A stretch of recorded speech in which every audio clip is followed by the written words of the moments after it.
Welcome back to our channel The Cooking Chronicles, presented by Shutrisha's Kitchen. আজ আবার আমরা নিয়ে চলে এসেছি একটা উইন্টার রেসিপি ভেজ মাঞ্চুরিয়ান। তার জন্য কিছু ভেজিটেবলস লাগবে। নিয়ে নেওয়া হয়েছে ক্যাবেজ, ক্যারেট, ক্যাপসিকাম। আপনারা চাইলে এর সাথে বিনস আর ব্রকলি অ্যাড করতে পারেন। আর কিউব করে কাটা আছে পেঁয়াজ আর ক্যাপসিকাম, আর ওদিকে টমেটো পিউরি। তো প্রথমেই সবজিগুলো যেগুলো একেবারে ফাইন চপ করা ছিল সেগুলো একটা পাত্রে নিয়ে নেওয়া হলো। অ্যাড করা হলো finely chop ginger and garlic. তার সাথে অ্যাড করা হলো নুন, গোলমরিচ গুঁড়ো আর একটু সয়া সস। আর এখানে অ্যাড করা হচ্ছে কর্নফ্লাওয়ার বা ময়দা, বাড়িতে যা থাকবে সেটা অ্যাড করবেন।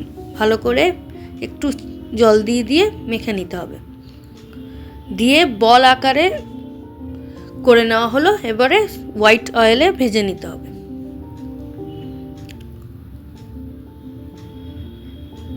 ভালো করে ক্রিস্পি করে ভেজে নেওয়া হচ্ছে। বলসগুলো তুলে নেওয়া হয়েছে। এরপর আবারও সাদা তেল নিয়ে কিউব করে রাখা পেঁয়াজ কুচি দিয়ে দেওয়া হলো, ক্যাপসিকাম কুচি দিয়ে দেওয়া হলো।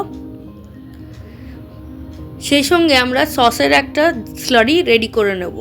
অ্যাড করা হলো সয়া সস, টমেটো কেচাপ আর গ্রিন চিলি সস।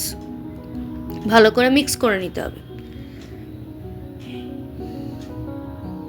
ওদিকে পেঁয়াজ ভাজা হয়েই গেছে। এরপরে টমেটো পিউরি অ্যাড করা হলো।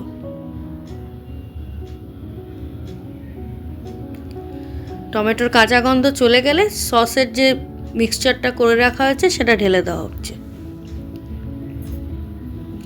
সামান্য জল, নুন আর সামান্য চিনি ভালো করে ফুটিয়ে নিয়ে মাঞ্চুরিয়ান বলসগুলো দিয়ে দেওয়া হলো। ভালো করে সটে করে একটু ফুটিয়ে নেবেন। ব্যাস, veg manchurian homemade is ready to serve.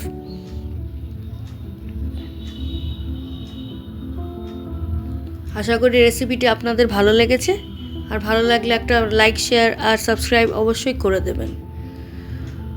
আমাদের বাড়িতে তো মাঞ্চুরিয়ান রুটির সাথে সার্ভ হয়। আপনারা চাইলে রুটি, পরোটা যা ইচ্ছে তার সাথে সার্ভ করতে পারেন।